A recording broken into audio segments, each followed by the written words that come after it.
de abril. Muy buenas noches con todos, bienvenidos a la Escuela de Formación Política del Quinto Poder. Continuando con el módulo de jurisprudencia, tenemos al doctor Ludwig Álvarez de la ciudad de Ambato, quien nos está colaborando. Hoy tenemos el tema responsabilidades por acción y omisión de SP y particulares. Muy buenas noches, Ludwig, cuando tú desees. Primero, bueno, te dejo a Pedro José para que él también te dé la bienvenida y podemos comenzar cuando desees, por favor. Pedro. Gracias Marlon, gracias Ludwig. Queridos legionarios, buenas noches a todos en todo el país, a los que están reunidos en vivo y a los que verán este video en diferido.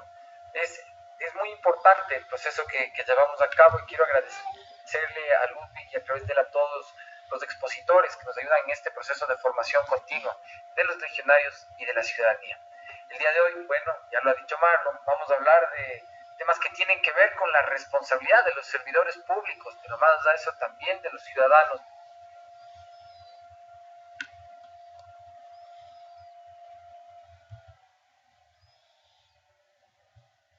Más que de éticos, que necesitamos plena conciencia desde el ámbito político para hablar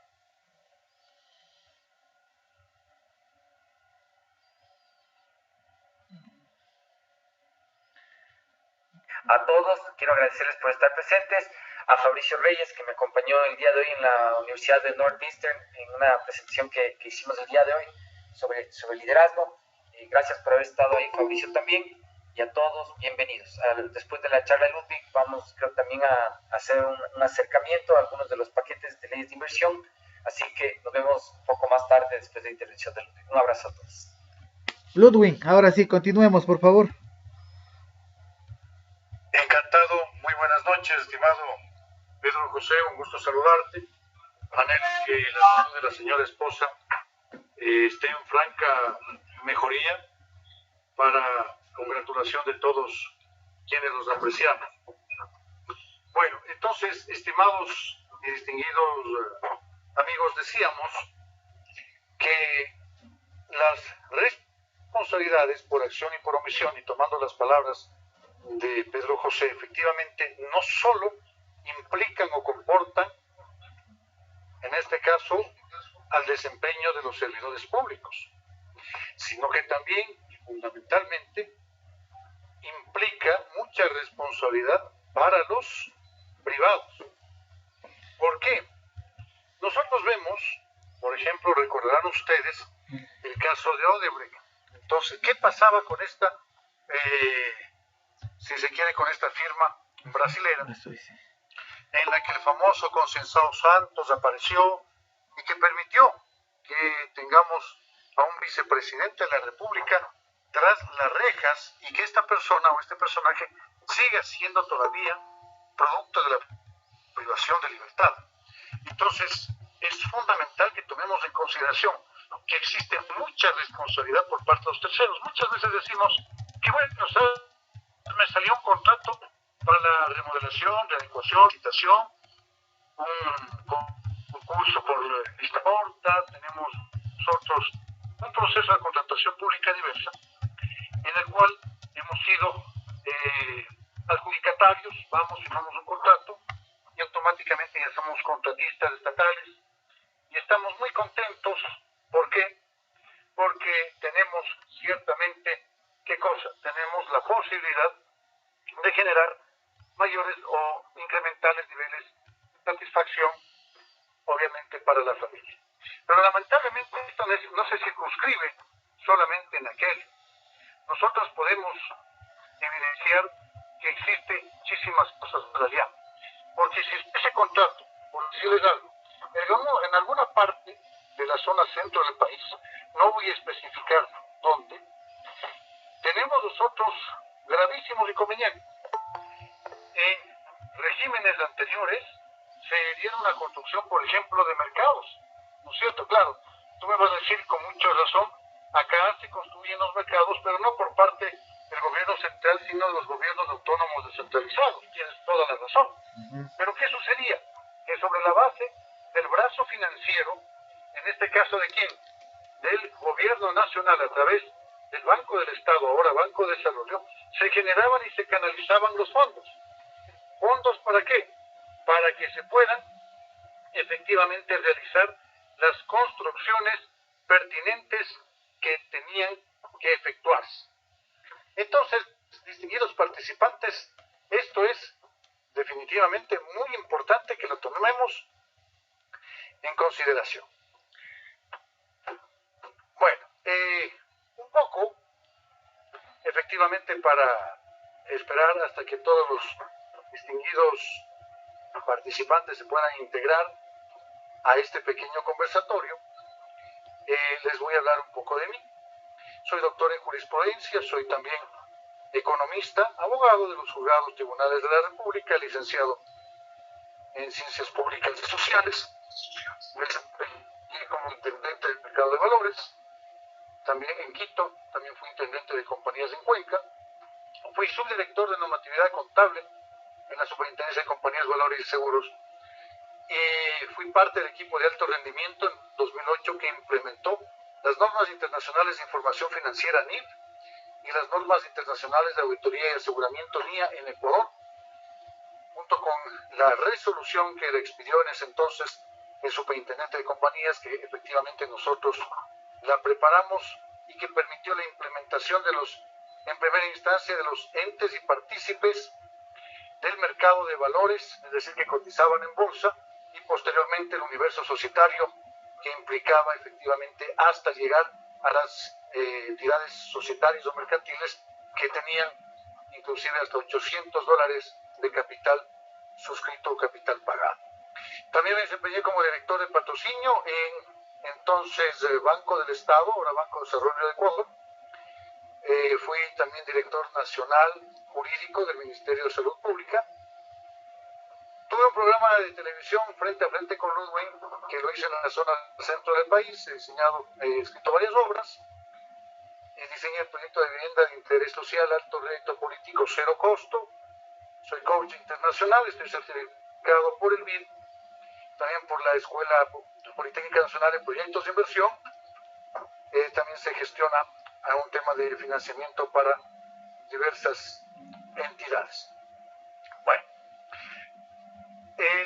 recuerden ustedes que la semana pasada habíamos visto acerca de que los servidores públicos solamente tienen las potestades y las atribuciones establecidas en la Constitución y en la ley, y por consecuencia no pueden hacer absolutamente nada más sino lo que la ley ordena.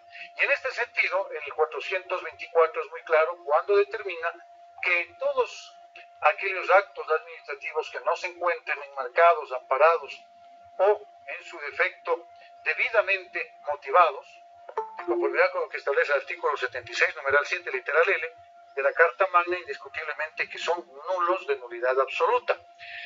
Y este vicio que le permite que no tengan ninguna eficacia jurídica, desde luego, acarrea, ¿qué cosa? Que no tengan validez alguna.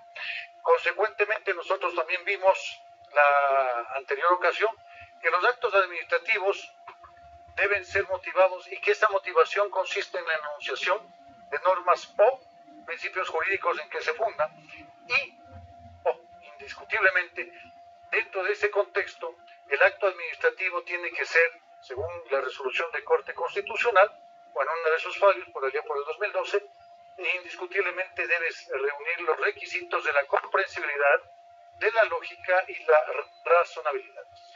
La primera nos dice la comprensibilidad para que el gran auditorio social pueda entender las expresiones o las resoluciones de la voluntad administrativa. También vimos la semana anterior acerca de lo que es el acto administrativo, el acto de simple administración y el hecho administrativo, recordarán ustedes.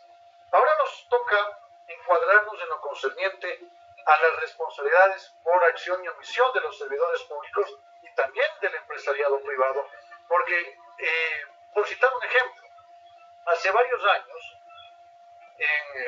si no estoy mal, en Riobamba o en Constantinopla, en una de las dos, sucedió que hubo un alcalde que generó, me parece que una ínfima de $3 millones. ¿Y qué pasó? Ahí estuvieron, fueron partes integrantes, si se quiere, de este gran concierto de voluntades. ¿Quiénes?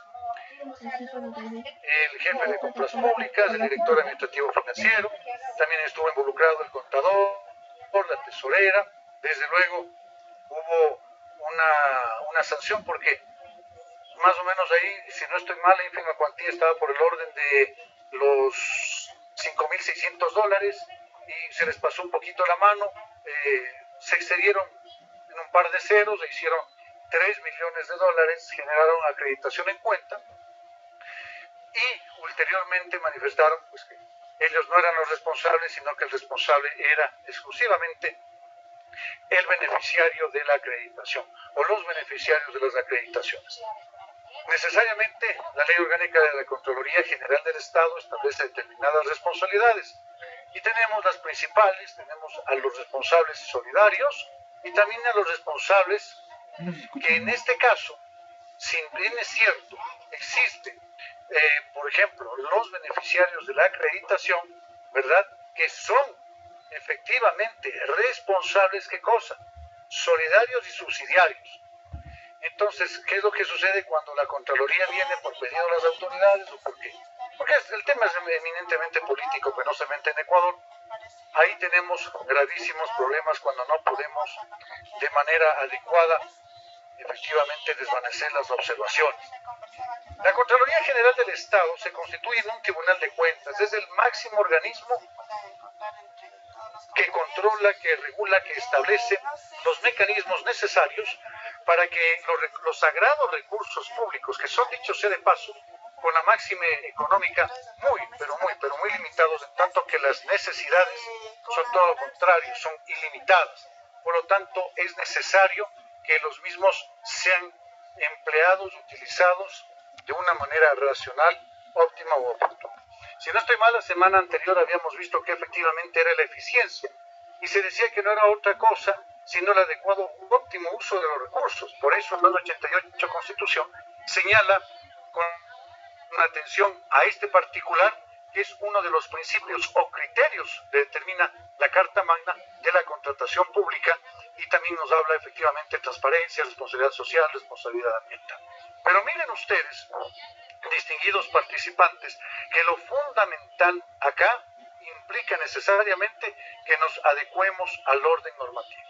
En el primer orden de ideas decíamos que la Constitución efectivamente ordena, en este caso a los servidores públicos, por dónde deben transitar y se señala en el 425 el orden jerárquico de aplicación normativa.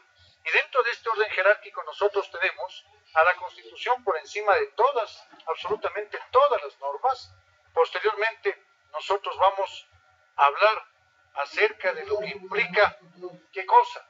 Los convenios y tratados internacionales. Después de aquellos vamos a ver nosotros a las leyes ordinarias, es decir, a las leyes de régimen común. Después tendremos a las leyes orgánicas y los demás actos del poder público, y ustedes me van a decir que estoy hablando un poquito en chino. Vamos a ir aterrizando poco a poco.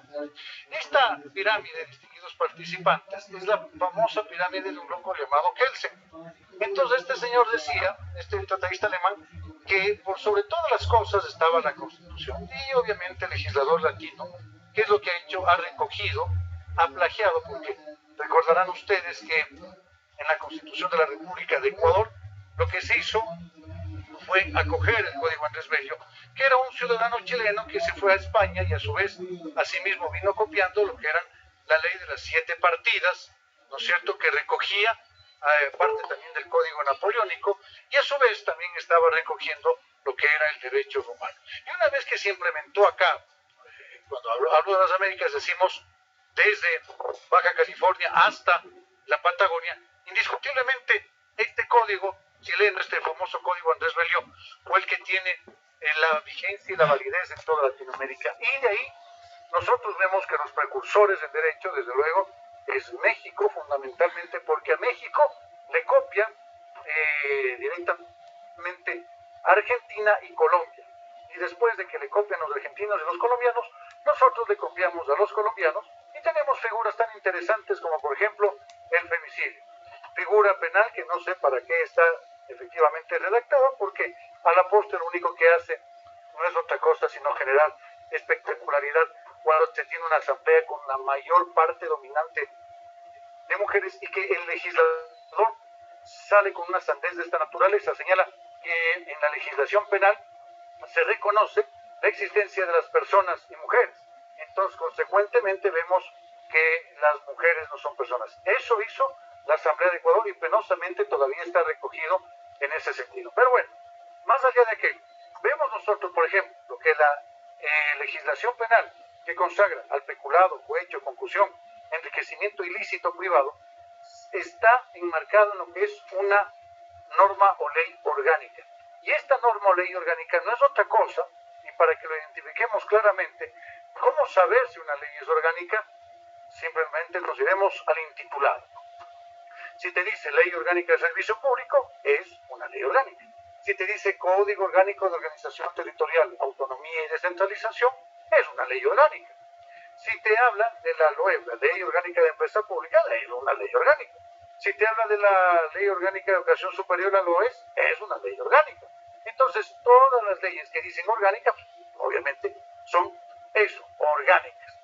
¿Y por qué decimos orgánicas? Porque se encuentra debidamente regularizado, normado, todo el andamiaje estructural, en este caso, de un sector. Por ejemplo, la Ley Orgánica del Sistema Nacional de Contratación Pública.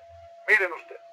Bueno, ahora, entonces, ante un conflicto de normas que los abogados nos gusta hacernos bastante, son cosas tan sencillas, pero nos gusta hacernos hechos los difíciles, y decimos que acá tenemos un conflicto de antinomias. ¿Y cómo se resuelve jurídicamente el famoso conflicto? Pues aplicando simple y sencillamente la Constitución de la República de Ecuador, y usted lo ve en esta famosa pirámide. Miren, la Constitución está en la cúspide absolutamente de todo, es la Constitución de la República de Ecuador. Más abajo tenemos los tratados y convenios internacionales.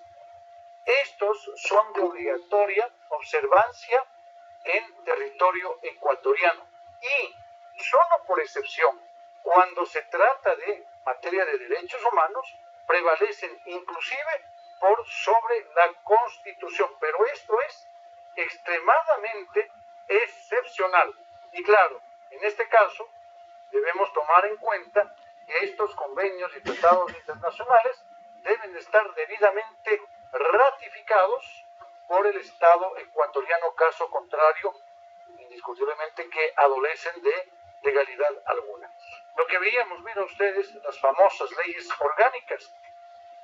Después tenemos distinguidos participantes. Por ejemplo, dicen, mira, pero ¿en qué parte de la ley se habla acerca de la responsabilidad? Tenemos la Ley Orgánica de la Contraloría General del Estado, que determina varios tipos y varios niveles de responsabilidad.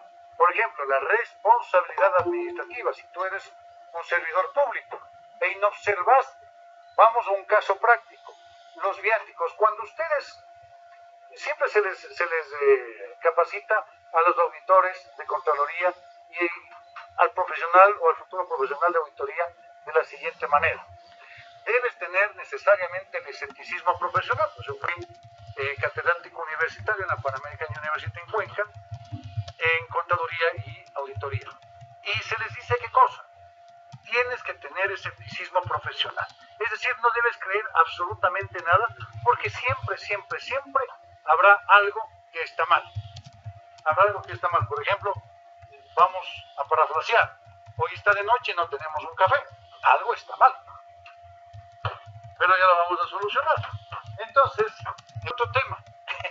Decimos, a ver, ¿qué sucede en este orden de cosas cuando en los viáticos siempre van a ustedes encontrar, cuando quieran encontrar algo, váyanse a viáticos. Cuando quieran encontrar algo, váyanse a ínfimas cuantías. Ahí está clarísimo las cosas. Entonces, dices, a ver, nos vamos a ir nosotros a viáticos con atención a la norma técnica emitida por el Ministerio de Relaciones Laborales, ¿no es cierto? Así se llamaba otrora, ahora se llama Ministerio de Trabajo. Entonces, ¿qué evidencias ahí? Te dice que los servidores o funcionarios de nivel jerárquico superior, el famoso NJS, tienen ¿qué cosa? Un viático de $130, y los operativos, es decir, aquellos servidores que son de carrera, apenas tienen 80, es decir, puede ser un SP7 que gana 1.676, como puede ser un chofer que te está ganando por el orden de, o un auxiliar de servicios por el orden de $500, todos ellos que son de carrera reciben necesariamente la cantidad de viático por el orden de $80. O sea, yo no sé cómo le hacen, porque fíjense ustedes que una suite más o menos está entre 150 y si solo recibes, por ejemplo, 130, o sea, vas a quedar en déficit. Y bueno, eso me pasaba a mí siempre. En fin, ¿qué pasa? Te hacen la auditoría, es decir, vas a ver los papeles del trabajo que deben estar soportando, ¿qué cosa? La autorización, en este caso, de los viaticantes. Pero, ¿qué sucede? Dices, por ejemplo, a ver, tenemos unas pernoctaciones de 6, o tenemos pago de 6 días de viático. Ah, pero ¿por qué tenemos el pago de 6 días de viático? Y te dice, mira, lo que sucede que existía en ese entonces un seminario internacional, un congreso, un simposio, un curso, un taller, no sé, lo que sea, que empezaba el día lunes, 8 de la mañana, te ibas hasta las 6 de la tarde, y esto lo ibas a hacer hasta el día viernes. Entonces, si tú cuentas los días, lunes, martes, miércoles, jueves, viernes, son 5. ¿Pero qué sucede? Has pagado 6. Ah, sí, mira, lo que sucede es lo siguiente. Como empezaba a las 8, y a mí no me gusta ir en avión porque primero tiene, bueno, y en realidad que yo odio ir en avión, en los viajecitos, por ejemplo, a Loja, a Quito, Guayaquil, cuando tienes que salir tipo 6 de la mañana. ¿Por qué? Porque te toca despertarte a las 3, irte a Tababela, pasar la hora de espera, ¿no? Es un pandemonio. Entonces, yo por lo general prefiero ir en empresa. Entonces, yo me teletransporto, me subo a la empresa, cierro mis ojitos y automáticamente los abro y ya llegué. Entonces, ¿qué pasa? Dice, mira, como yo tengo que estar a las 8 de la mañana y en atención a que el carro demora, por ejemplo, 8, 10 horas de transporte, ¿qué tenía que hacer yo? Debía salir, en este caso, de mi casa a las 7 de la noche para llegar con un poco de anticipación y poder estar presente de forma puntual a lo que se dio ya la inauguración del evento. Entonces, como salí de mi casa antes, indiscutiblemente tienes que pagarme un viático. Sería viático de domingo a lunes 1, de lunes a martes 2, de martes a miércoles 3, de miércoles a jueves 4, de jueves a viernes 5.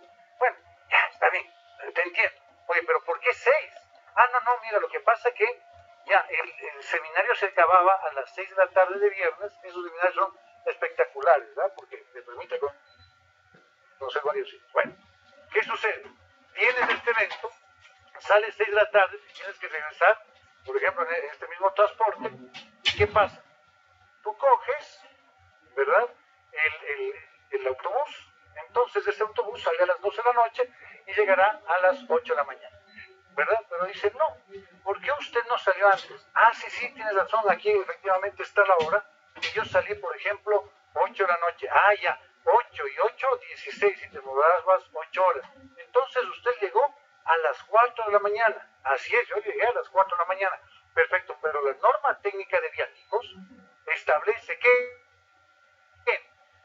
para que el viático opere, ¿qué sucede? Que tiene que ya generarse la luz del día. Debe estar de día. Es decir, debes pasar las 10 de la mañana.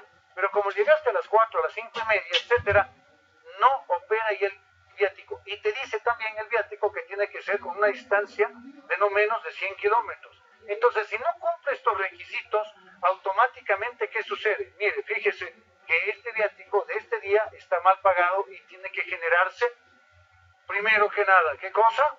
Un llamado de atención. Vamos a hacerle a usted una sanción administrativa y vamos a ponerle de multa por no haberse percatado, por no haber aplicado la ley orgánica de la Contraloría General del Estado, la norma técnica de viáticos, el reglamento general de la LOCEP y la propia LOCEP, y vamos a ponerle a usted en este caso la multa para que vea que soy buena persona, de una remuneración mensual unificada del trabajador privado en general, $425. Ah, pero ¿cómo fue eso? Por ejemplo, hace 5 años, entonces, 2017 estaba más o menos que será 300 390 por ahí, o 400, ya. Entonces, ¿qué sucede? Tienes que pagar esa multa. Ahora bien, pero ya en el lado del beneficiario, la persona que se fue, que viaticó, que te dice, mira, tenemos esta observación, hemos hecho este examen especial, se te ha notificado, tú no te dio la gana de contestar, no le tomaste en cuenta, pasaron, por ejemplo, los 5 años, y ahora te estamos diciendo, o 7 años, porque recuerda que la Ley Orgánica de Contraloría General del Estado te dice que la facultad, en este caso de control, ¿verdad?, caducará a los 7 años. Entonces, tranquilamente a los 7 años te pones de lo que se cometió en la aparente infracción, puede tranquilamente la Contraloría llegar y ponerte los puntos sobre las IES. Bueno, entonces, ¿qué pasa? Le dice a Juan Constantino, la que se fue de viáticos, sabes que tienes que devolver 1 más viáticos y te vamos a hacer una orden de reintegro. Pero no es mi culpa. ¿Quién es la autoridad que en este caso dispone el gasto? Es decir, el autorizador de gasto. Es la máxima, ¿no? Será el prefecto, será el alcalde, será el ministro de Estado, el presidente de la República, el presidente del gas parroquial rural, etcétera. Entonces, ¿quiénes son los llamados a hacer control previo al delegado? ¿Sí has escuchado esta famosa frase técnica que nadie entiende lo que es hasta que les llega una glosa? Y entonces ahí te dicen, ¿qué cosa? Ah, mira, nosotros tenemos que realizar ese control, es decir, que no ha sido lo más de pagar. Hemos tenido que ver, a ver, yo soy la contadora, para generar el asiento pertinente debo revisar, para hacer los CUR de pago, ¿no es cierto?, los comprobantes únicos de registro, debo ver que efectivamente tenga todos los asideros, como en este caso son las facturas, las autorizaciones, para que se proceda al pago. Si no hay eso, pues indiscutiblemente no te puedo pagar. Ah, entonces, porque no has visto todo eso, sí, efectivamente, ustedes van a hacer nada más y nada menos que glosado. ¿No es cierto? Dice a los compañeros de Juan Pérez que estaban en el financiero, el autorizador y todo demás. Pero ustedes se darán cuenta cuando la Contraloría General del Estado muchas veces impone multas, impone glosas, impone sanciones, es por motivaciones políticas la mayor parte de veces, pero en ciertos casos a la máxima autoridad ni siquiera le topa. Ni siquiera le topa, es Voz Populi. Ustedes pongan, digiten ahí en el buscador de Google y van a poner, por ejemplo, el tema, gracias a ella, van a poner ustedes informes aprobados y escojan Defensoría del Pueblo. Y ahí está precisamente este caso que les acabo de narrar. ¿Acerca de qué? Acerca, distinguidos participantes, de los famosos viáticos. Miren ustedes, y ahí están las glosas que se generan por efecto de estas circunstancias anómalas. Bueno, entonces, ¿qué pasa? Te dice, mira, tú tienes esta glosa, cogemos los 100, para hacerle más redondito el asunto, digamos, no que es 130, sino que hagamos de que es 100. Y de los 100 tenemos 10 participantes, y de los 10 participantes, estimados amigos, ¿qué sucede? A cada uno le toca pagar $10. Bueno, tú dices, a ver, soy un SP7, gano 1.676, me toca pagar $10, pues nada, no pago. Pero el problema radica cuando no son $10, sino cuando ya tienes, por ejemplo, $100,000. Otro de los problemas muy comunes que se dan es en la realización de los contratos. Y ahí Pedro José me va a dar mucha razón. ¿Qué es lo que pasa? Por ejemplo, te adjudicaste determinado contrato, una subasta inversa, y en esta subasta inversa te permitieron dar mantenimiento a una maquinaria, unas turbinas eléctricas, para, qué sé yo, para potabilizar agua, etcétera, etcétera, por el orden de unos $500,000. Entonces, ¿qué pasa? Te generan un anticipo, ¿no es cierto?, del orden del 70%, 7 por 5, 35, estamos hablando de $350,000, y verdad, ya tú con eso empiezas a trabajar.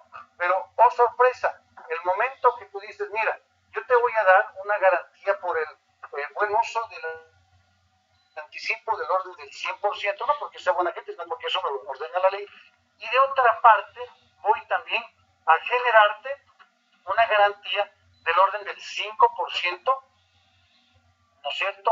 ¿Para qué? Para que estemos nosotros colateralizando, es decir, para que estemos salvaguardando el uso de los recursos. Este 5% del monto total. Bueno, ahora, ¿qué pasa? ¿Qué pasa cuando va avanzando las cosas? Entonces, el empresario que no es empresario, ¿qué es lo que hace? Primero coge, se gasta y después ve cómo realiza el trabajo de mantenimiento. Y ahí hay un gravísimo problema, porque no puedes justificar. Y después dices, mira, sabes que para darte esta garantía, y eso también es importantísimo que ustedes tomen en cuenta, estimados participantes, si te dicen, a ver, vamos a darte este anticipo, necesariamente ese anticipo está colateralizado, es decir, está garantizado por ejemplo, una póliza de seguros del orden del 100%. O sea, si es que a mí me dan una consultoría y me dicen, ¿sabes qué? Tú eres muy buen dato, Ludwig, te voy a dar una consultoría de $75,000, ¿no es cierto? Contratación directa. ¿Para qué? Para que me digas cómo sale el agua tibia. Les digo encantado, ¿no? Ahora, ¿qué pasa si es que me das el anticipo, ¿verdad? ¿Qué yo tengo que hacer? Tengo que generarte necesariamente la garantía pertinente. Pero si tú no me das anticipo, ¿yo qué hago? Te genero rápido la consultoría, te digo, sabes que mira, que muy técnicamente hablando, el agua tibia es el resultante de mezclar el agua fría con el agua caliente. Yo soy ya un científico. Entonces tú me pagas todo el valor. Ahora, ¿qué es lo que sucedía con el correato y con el morenato? Se decía tras bastidores, que los comisionables por el orden de este tipo de cosas eran del orden del 40%. Entonces, cuando tú hacías una caja en determinada zona del centro del país que le llamabas mercado y que le ponías gradas eléctricas de ascensor para que la vaca suba y baje, automáticamente te estaban marginando el 40% y te decían, mira, esto vale $2 millones, entonces te vamos a dar el 70% de anticipo, 2% y 14.400.000, pero tú tienes que darnos el 40% flat, el 40% actual, es decir, $800,000. Fíjate, el pobre constructor, que le bajen el 40%, no solamente que le disminuye el margen de ganancia, sino que indiscutiblemente, ¿qué tiene que hacer el constructor? Tiene que verse los materiales más económicos del mercado con el gran riesgo de que esa cosa se caiga, de que no aguante, de que efectivamente tengamos muchísimos problemas para poder cumplir la obra. Entonces, estimados participantes, mire usted, eso fue una práctica constante. Yo quisiera saber o quisiera por lo menos abrigar la esperanza de que en el régimen de Lazo y los presidentes de la región no tengamos este tipo de circunstancias anómalas o negativas. Pero cuando sale un video de esta naturaleza de que se está negociando un viceministerio por el orden de $2,5 millones,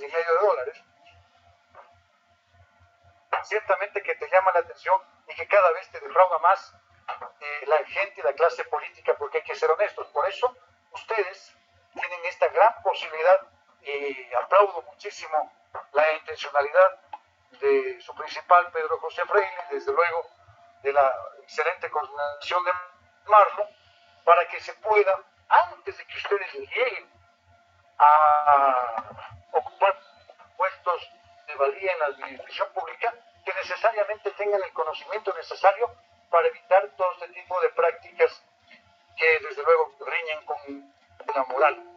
Bueno, entonces, ¿qué pasa acá? Vamos a otro ejemplo práctico. Tenemos el caso de una unidad educativa. Digamos que Juan Constantinopla, y siempre voy con el Juanito a todo lado, Juan Constantinopla es el rector de una unidad educativa. Y esta unidad educativa, como todas las unidades educativas del Estado, especialmente en este último año, pues tiene muchísimos problemas. A unas les falta techos, a otras les falta pisos, a otras les falta puertas, a otras les falta ventanas, a otras les falta de todo. Entonces, Juan Constantinopla es una persona muy proactiva, viene del sector público, del sector privado, entonces ahí tú te manejas sobre la base de resultados y tienes que hacer las cosas a como se den no importa el costo que tenga, tiene que salir bien y tiene que cumplirse los indicadores, tiene que satisfacerse los tiempos, es decir, tienes que ser eficiente, tienes que ser eficaz, tienes que ser efectivo, tienes que ser sinérgico, tienes que ser proactivo, y entonces lo vimos la otra semana, ¿verdad? Entonces, ¿qué pasa con Juan Constantinopla? Les dice a los padres de familia, miren, saben que tenemos un gravísimo problema acá. Yo lo que puedo hacer, o a través del Estado, va a realizar es la adquisición de pintura, un poco de cemento, y ustedes, por favor, con su mano de obra vengan pintar. Pero no más. Y de acá necesitamos arreglar el techo, porque si no, nuestros niños, nuestros jóvenes, se van a mojar, se van a resfriar, se van a enfermar, bla, bla, bla. Entonces les dice, miren, como comité de paz de familia, pues ustedes lo que pueden hacer, nosotros no les podemos obligar, ustedes lo que pueden hacer es reunirse con todos, de los estudiantes, y generar aportes voluntarios, ¿no? Entonces, mira, qué gestión más interesante de Juan Constantinopla, ¿no? Y dicho y hecho, se reúne, hacen el Comité Central de Padres de Familia y le dicen al rector, oiga, señor rector, pero o sea, que hemos logrado conseguir, por ejemplo, unos $2,000, y son, digamos que son unos 5,000 estudiantes, te dicen, ¿sabes que en 3 meses hemos logrado conseguir, por ejemplo, $15,000? Mire, para, en este caso, la unidad educativa para mejorar. Entonces, ¿qué piensas tú? Ah, no, ¿sabes qué? Juan Constantinopla efectivamente es un delincuente. ¿Por qué? Mira, todo el que recibe dineros que no está autorizado por la ley para hacerlo, automáticamente es un COE. ¿Sí? Acordémonos, mírenos de estos delitos que no prescriben: peculado, cohecho, concusión, enriquecimiento ilícito. Entonces estamos ante la figura del cohecho. Entonces el Comité Central de Paz de Familia se convierte en el cohechador, y en este caso Juan Constantinopla, el rector, se convierte en el cohechado, pero que él fue el que ideó, ¿no es cierto?, ¿qué cosa? Todo este tema. Entonces, distintos participantes, esta famosa gestión de Juan Constantinopla definitivamente no es ni por menos, ni por mucho adecuada, porque el Estado garantiza la educación gratuita y de calidad, y le compete es al Estado generar este tipo de erogación y asegurar precisamente la calidad en este sentido. ¿Y esto qué dice? El Código Orgánico Integral Penal, que expresa una sanción y tipifica una conducta. ¿Y qué es esta famosa tipificación del delito? No es sino poner en blanco y negro una conducta típica y jurídica culpable, revestida de mala fe y de la intención positiva por parte del agente para causarle daño a un tercero, y que puedas tú comprobar la existencia material del delito, ¿no es cierto? Por ejemplo, miren ustedes qué está pasando. Ecuador, presidente Lazo sale y dice, vienen a pedir dinero, vienen a solicitar dinero en efectivo, estos 5 asambleístas, inclusive publicó hasta los nombres, que no sacamos nada manifestándolo en este momento. Muy bien, pero ¿qué sucedió? Ya corrió traslado a la Fiscal General de la Nación para que proceda a la investigación por el delito de concusión. Entonces, por ejemplo, que Juan Constantinopla, como rector de la unidad educativa, les estaba exigiendo, les pudo haber estado exigiendo dinero, sí, ¿no?, a los padres de familia, por supuesto. Entonces caíamos en el 281, caíamos en la figura típica, es decir, en esta conducta que está lesionando los bienes jurídicos debidamente tutelados por el Estado. Muy bien, estamos de acuerdo, ahí sí tenemos concusión. Pero acá, cuando el asambleísta, ojo que no estoy de parte de los asambleístas, ni mucho menos, no tengo ni afinidad ni con los asambleístas, ni afinidad con el presidente Lazo, pero hay que respetar ¿qué cosa? El orden instituido y desde luego la normativa jurídica imperante en un país. Ahora bien, ¿qué pasa con esto? Como no se puede demostrar, porque en este caso el verbo rector de esta inconducta típica, jurídica y debidamente establecida en el Código Orgánico Integral Penal, que te dice cuál es exigir. Entonces, tú como presidente de la República, ¿cómo demuestras que te han exigido? Porque a la poste, lo que te está, o sea, supongo, ¿no? ¿Sabe qué, presidente? Mire, le apoyo con el voto para que pase la barbarie y que tengamos la hecatombe acá, pero ¿sabe qué? Debe, por ejemplo, 7 millones de dólares. Estamos conversando, no estamos exigiendo. Entonces, como no vas a tener los elementos, los indicios de convicción, varios, precisos, concordantes, inequívocos, unívocos, todos con miras a demostrar la existencia material de la infracción. Consecuentemente, si no hay infracción, tampoco hay responsable. ¿Qué es lo que va a suceder con este juego político? Pues que todo el mundo hemos perdido el tiempo. Y lo que nosotros quisiéramos es que efectivamente se tenga culpables. Otros que hicieron mal, por ejemplo, son estos jovenazos de la posta, que sacan el video, en este caso de los 2,5 millones, lo prudente hubiese sido que se consume, que se llegase a consumar, qué cosa, que ocupe este viceministerio, el famoso, si se quiere, futuro viceministro o interesado, llamémoslo así. ¿Para qué? Para una vez que esté en el cargo, se les acabe y ahí sí ya teníamos efectivamente la figura, porque ahí te están diciendo 2,5 millones, no te están exigiendo, pero como hay una entrega y hay un receptor y hay los medios para probar el desplazamiento del dinero y la traslación del numerario, es decir, de los billetes de una parte a otra parte, los pueden ser billetes, títulos, valores, lo que sea, ahí sí podemos comprobar aquello. O en su defecto la figura del peculado. ¿Qué es el peculado? Bueno, tenemos inclusive hasta peculado bancario, pero para no irnos muy lejos, para entenderlo simplemente, vamos a concebir lo siguiente. El peculado no es otra cosa sino el mal uso o el uso abusivo de fondos, bienes, recursos, títulos, valores del sector público. Entonces, cuando tú tienes un uso abusivo, así sea de $100, así sea de $1, la sanción para el peculado es de hasta 13 años de pena privativa de libertad.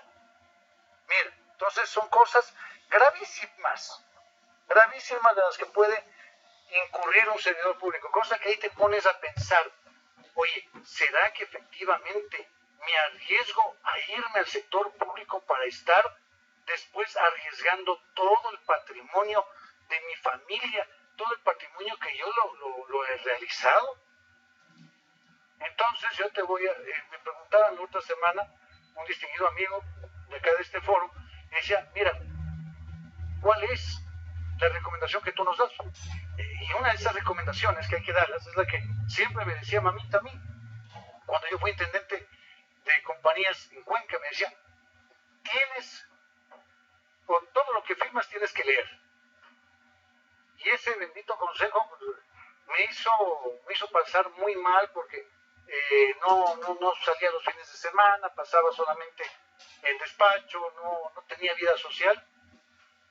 Me hizo muy mal en ese sentido, pero me hizo muy bien porque fíjense ustedes, después de ocupar todos los cargos en los que tenía varias disponibilidades presupuestarias, etcétera, etcétera, pues no tuve un solo problema con la Contraloría. Y no porque sea amigo del Contralor, porque a ninguno de los Contralores le conocí. Bueno, en realidad el único Contralor ahí era, ¿cómo se llama?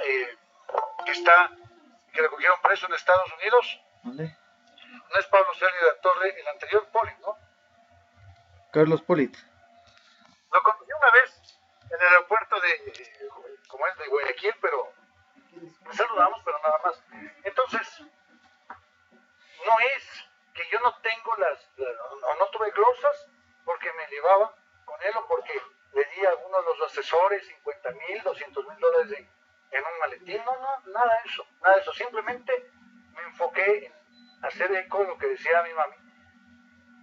Tienes que leer todo lo que firma. Y claro, le queda pésimo, le queda muy mal a todos los servidores públicos, o por lo menos al 90%, pero en cambio estás salvaguardando tu bienestar y fundamentalmente tu buen nombre, puedes ir con la frente en alto ante cualquiera. Y te pueden denigrar, porque cualquiera puede hablar mal de ti, no hay problema, pues uno no es monedita de oro para que le viene a todo el mundo. ¿Recuerdas la canción de Gloria Trevi? Sí, efectivamente, pero las cosas van cayendo conforme su peso. Y no hay verdad que no se llegue a saber.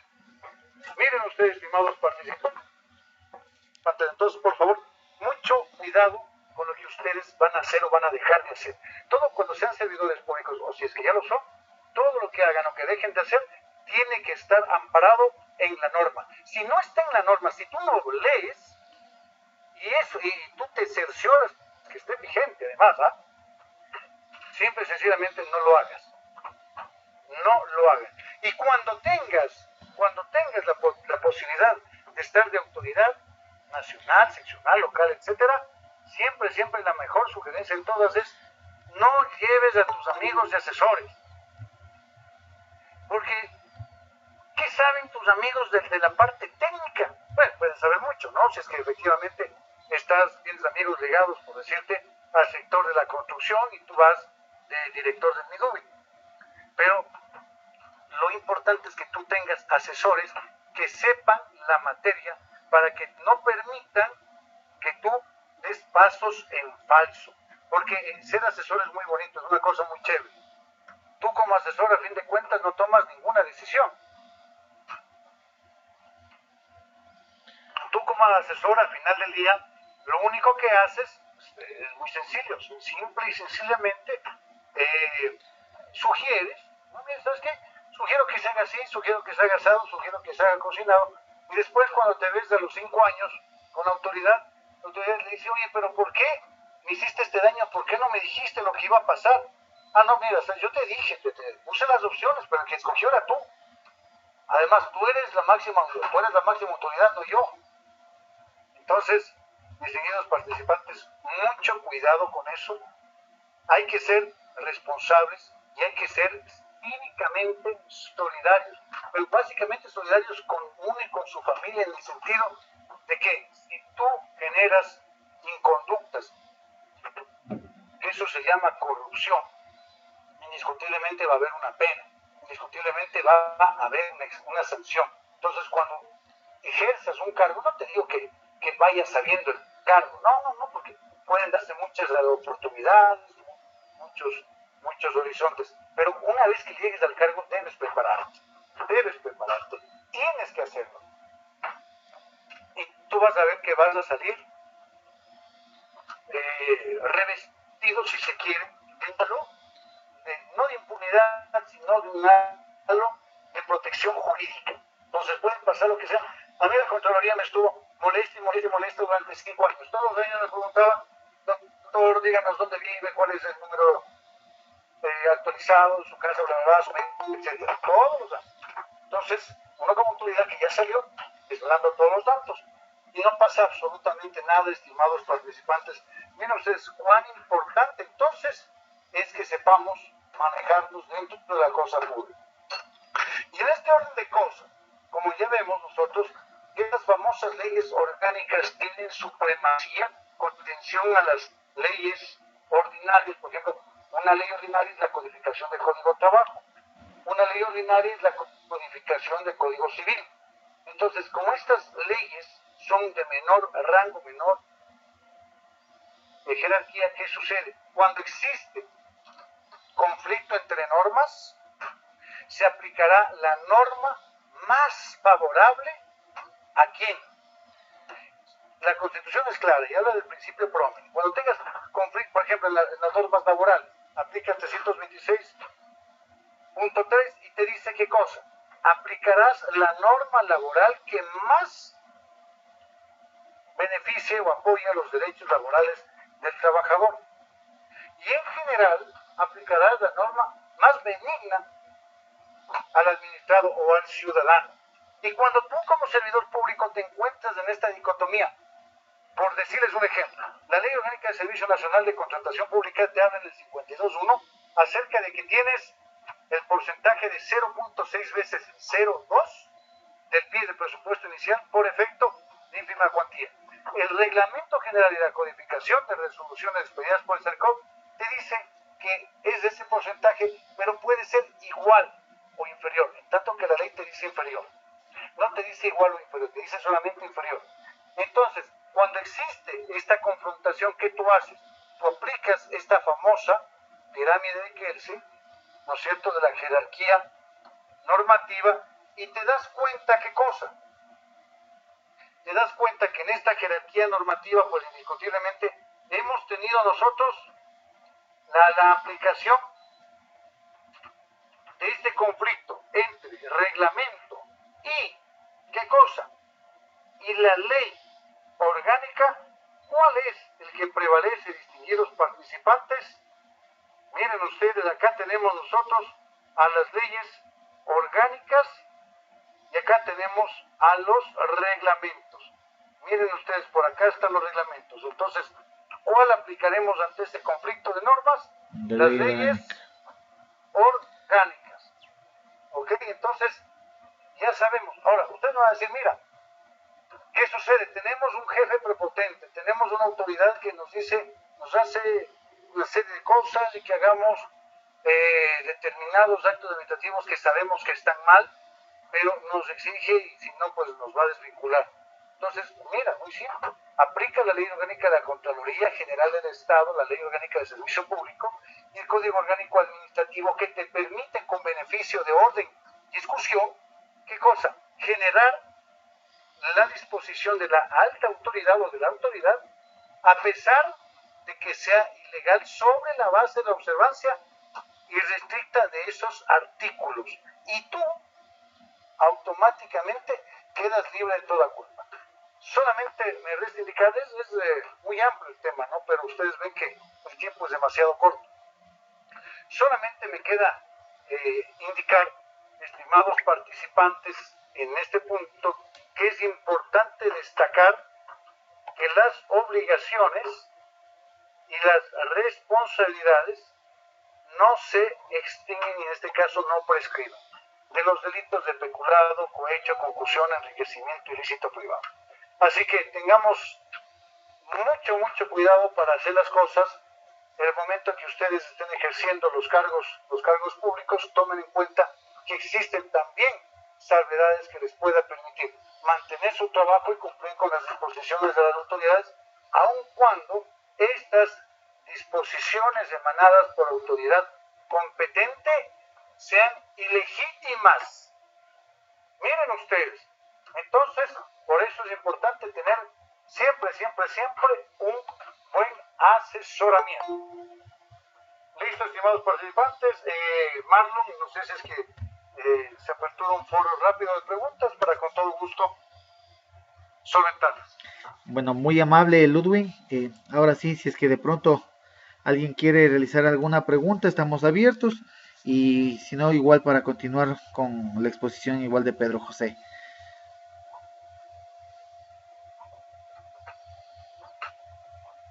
De pronto, ¿alguien quiere realizar alguna pregunta?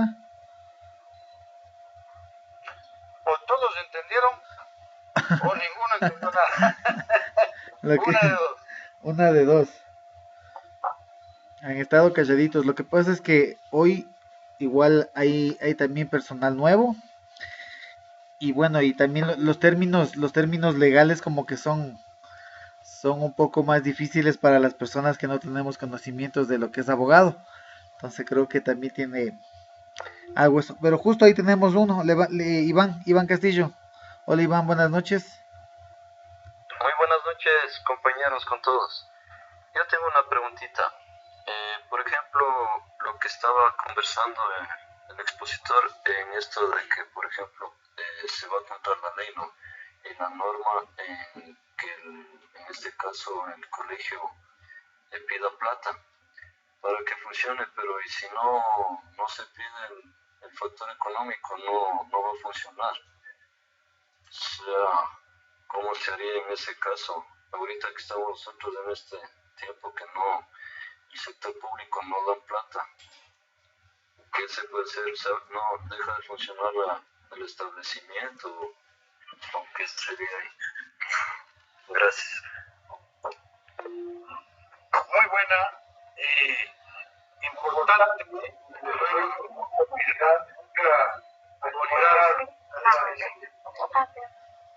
y hay alguna cosa más.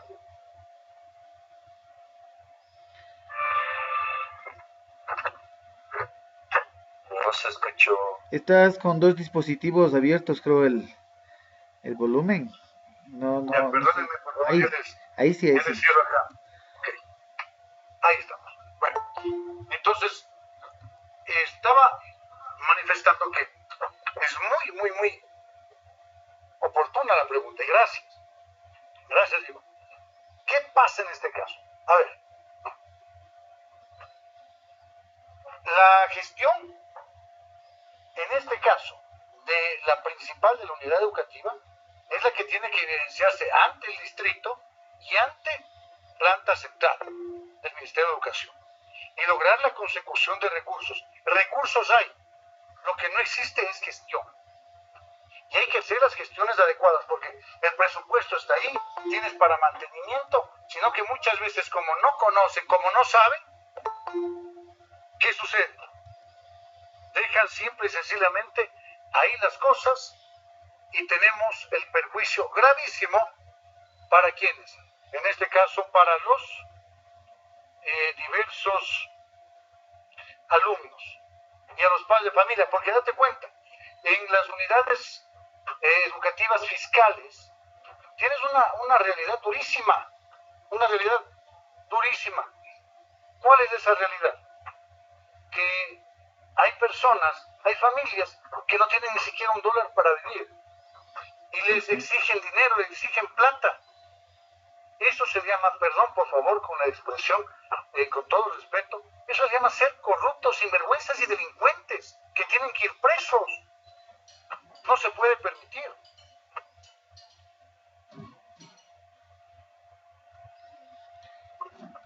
Tenemos otra pregunta de Gracias. Buenas noches, señores. Buenas noches. Yo soy Edita.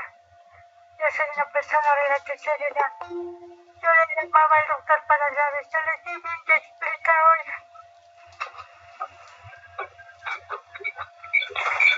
Y en realidad hay que prevenir esos requisitos para poder ser una persona pública o empleada. Que bueno, yo le felicito al doctor. Que Dios le ayude y a todos les ayude. Gracias, señores, a todos. Gracias. Don José también tenía por ahí una pregunta. Muchas gracias. Una cosa que me olvidaba, estimados participantes, es lo que está establecido y es bueno que nosotros lo sepamos. Y esto es importante para la ciudadanía en general. Todos, absolutamente todos, podemos como ciudadanos generar solicitudes y estas solicitudes tienen que ser recibidas así estén mal redactadas, así estén mal hechas o inadecuadamente elaboradas. Esto lo dice el artículo 138 del Código Orgánico Administrativo en concordancia con la Ley Orgánica de Eficiencia de Trámites Administrativos. Entonces, no se puede oponer. Por ejemplo, tenías el representante, pasó esto en Machala, estaba el delegado del Consejo de la Judicatura que se llamaba X y ahora está un delegado que se llama Y. Se puso el escrito a nombre de X y en ventanilla le dijeron no, usted tiene que traernos el escrito con el nombre Y. Entonces, seguidos participantes, eso es ilegal y ese servidor público debe ser sancionado porque no está aplicando la ley. Estimado Marlon, parece que Mauricio está levantando la mano. Mauricio. Muy buenas noches, doctor. Muy buenas noches, legionarios. Qué gusto estar aquí en este taller porque definitivamente nos ilustra más para seguir en este camino que estamos para cambiar esta situación social y política en el país. Doctor, una consulta. A mí me gusta siempre hablar con ejemplos. En el pueblo que yo vivo, acá en Antonio Ante, Imbabura,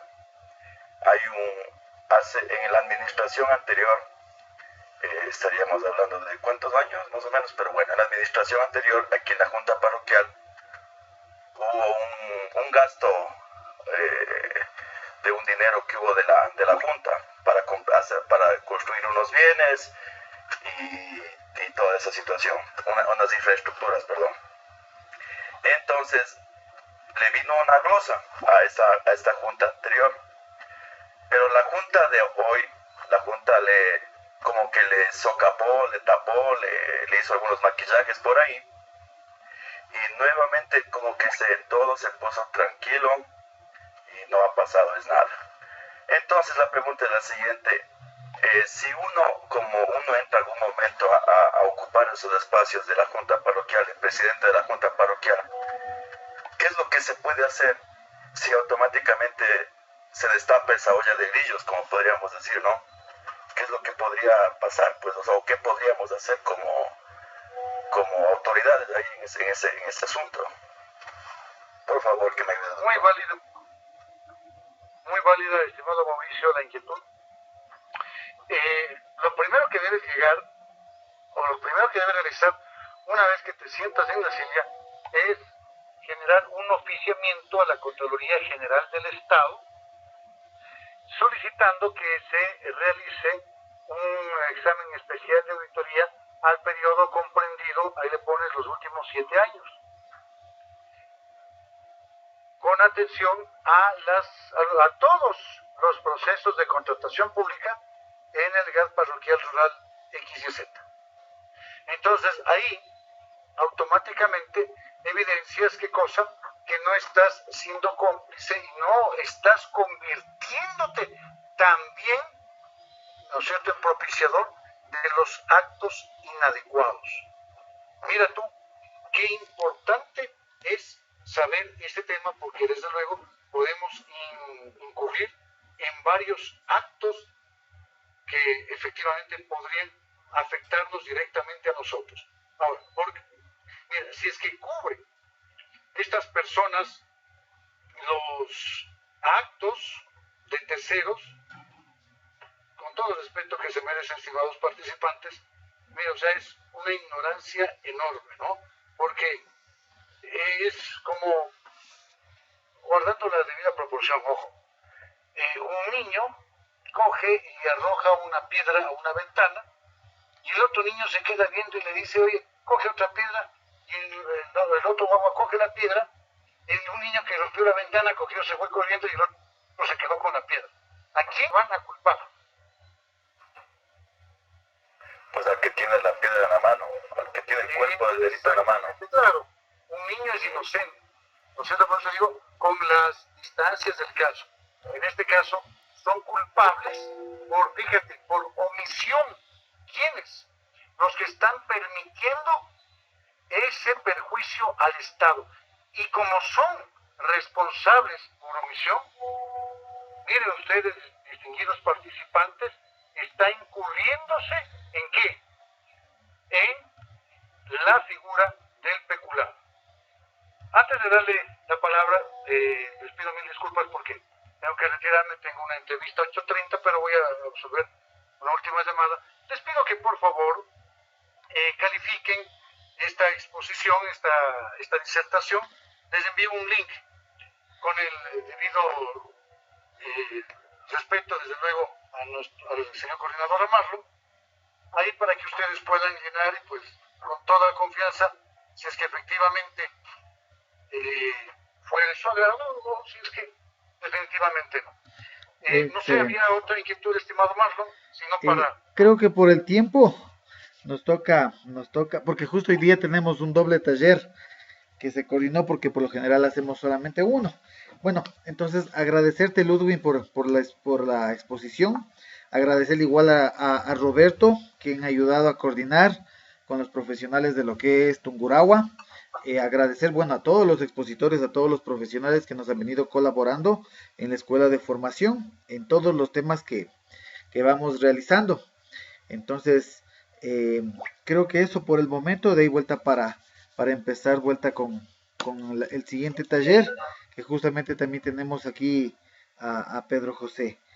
No sé, de pronto si se registran también en el chat y nos ayudan igual respondiendo ese link que nos acaba de enviar el doctor Ludwig, Y también para hacerles acuerdo que estamos en YouTube como Escuela de Formación Política del Quinto Poder, estamos en Facebook, también estamos en TikTok igual, con nuestros videos pequeños promocionando la Escuela de Formación.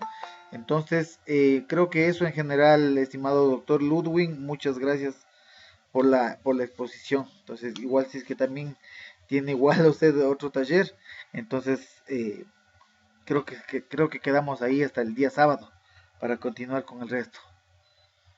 Muchas gracias, un fuerte abrazo a todos, al señor coordinador, también a Marlon, a Pedro José. Desde luego les deseo lo mejor y esperemos que Ecuador tenga futuras autoridades como ustedes que se están preparando de antemano. Un fuerte abrazo a todos y hasta la próxima ocasión. Gracias.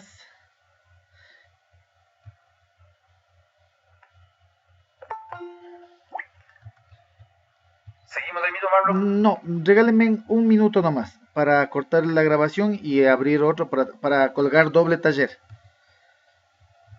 Bueno, los que necesiten ir al baño, por favor.